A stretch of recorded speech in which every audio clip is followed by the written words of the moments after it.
So is this our final conclusion that the PMI view is really correct? They are on very solid ground where they say that the Agile methodologies, these group of methodologies, actually do fit very well into the existing framework and model defined by the PMBOK guide. The PMBOK guide is this higher level framework that applies to many different industries, many different applications, and Agile methodologies just fill out in a lot more detail specific approaches that work in certain contexts for certain applications, especially software, especially where we know the requirements are going to be quite volatile, are not known up front in any real detail.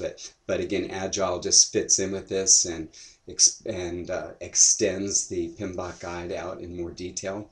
So no, I don't think that's really the best conclusion or the bottom line, because I believe fundamentally the PMBOK guide is really preaching a different story, really is going quite a different direction than what the Agile proponents are preaching.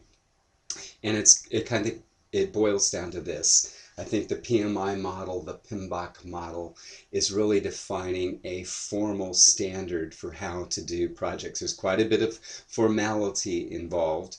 It is prescriptive, and they're saying, do it this way, do follow these steps, and if you don't, that's poor project management. So the PMBOK guide is an ANSI standard document.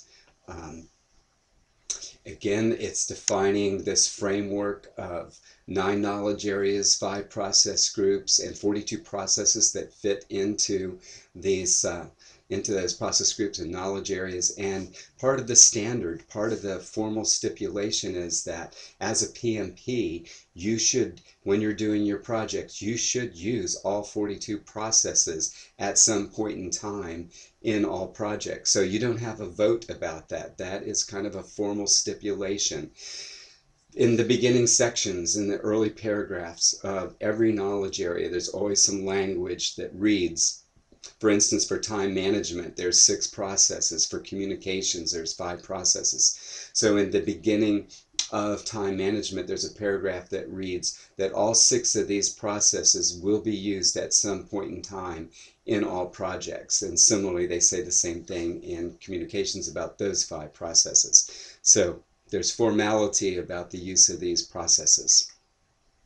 The project management plan itself, again, it's a very formal document, and it must be blessed, it must be approved, it must contain the many, more than 10 or 12 subsidiary plans and baselines that are part of it. So it's a very fine-grained plan.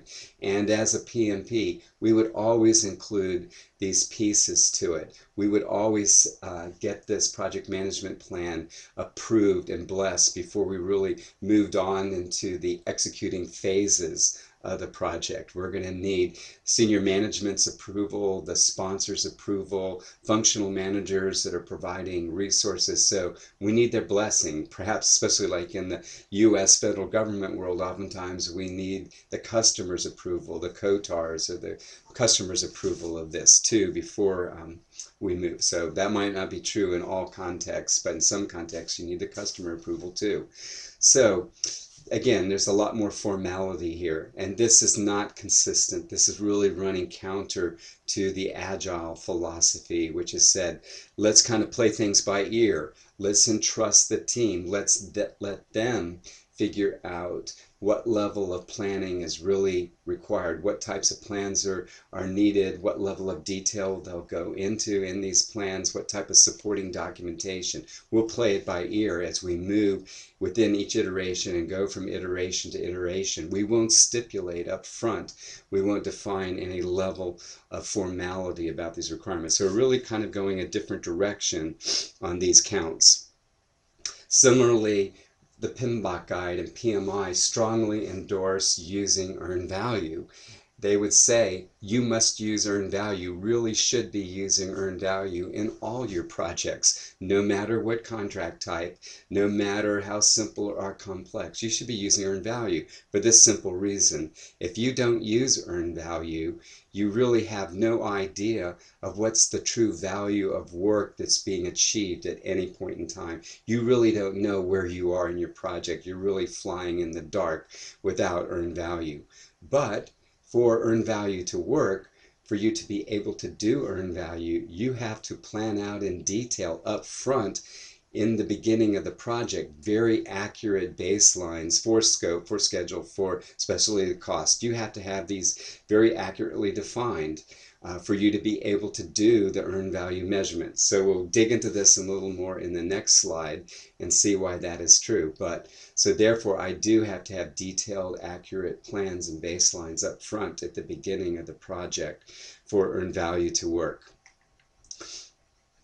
Also, PMI is really going a pretty different direction philosophically about the best way to decompose scope and drill down to the lowest level of scope requirements than what the Agile people are. So Agile people are always saying stay with the customer focus, define everything in the customer's view, what's returning value to the customer. So yes, we will do hierarchical decomposition of our scope, and we'll start with high-level functions, break those down to features and capabilities, and then break those finally down to much more detailed called stories. But even at the most detailed level, these stories are all written from the customer's perspective, something that returns value to the customer. The PMI model does start with the customer's view. So the PMI model is based a lot on good quality practices, Six Sigma practices, quality function deployment, quality function design, voice of the customer, use these types of techniques. So we need to get our engineers out of their offices, excuse me, get them following the customers around, see what they're really doing on a day-to-day basis, perhaps even better, try out what the customer's doing, try out their job, truly understand what their needs are. But then you're mapping in QFD and voice of the customer, you start with that, but then you end up trying to map these customer requirements into engineering requirements, into engineering specs. So at the most detailed level where we're capturing the scope in the WBS, in the work packages, these are fundamentally about engineering requirements, technical requirements, design requirements, and such. So in Agile, you wouldn't do that. You wouldn't use a WBS. They don't speak of the WBS. So one of PMI's favorite, it's the cornerstone of all the project and planning and drives almost every other aspect of planning. In Agile, they don't even talk about that. Instead, they replace it with an FBS, a feature breakdown structure that's still focused about customers' views of these requirements or stories.